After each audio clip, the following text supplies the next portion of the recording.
Méditation de Carême avec la communauté Fiat. Méditation sur le jeûne. La Bible et la tradition chrétienne enseignent que le jeûne est d'un grand secours pour éviter le péché et tout ce qui y conduit.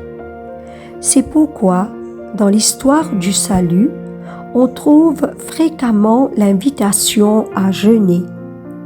Le premier jeûne a été ordonné à Adam de ne pas manger le fruit défendu. Dès les premières pages des Saintes Écritures, Dieu ordonne que l'homme ne mange pas le fruit défendu.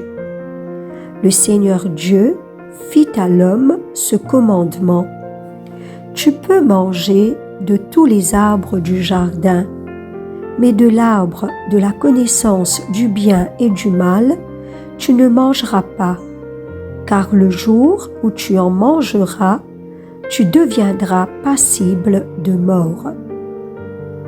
Saint Basile observe que le jeûne a été ordonné au paradis et que le premier commandement en ce sens a été fait à Adam.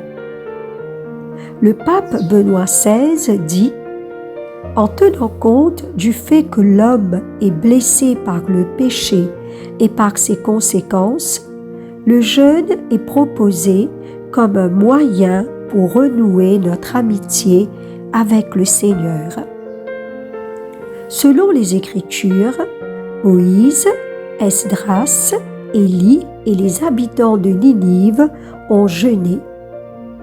Esdras, par exemple, juste avant le voyage du retour de l'exil en terre promise, a invité le peuple réuni à jeûner pour s'humilier devant notre Dieu. Le livre de l'Exode raconte que Moïse a demeuré avec le Seigneur en jeûnant avant de recevoir les commandements, puis de les graver sur les tables de pierre et de les apporter au peuple.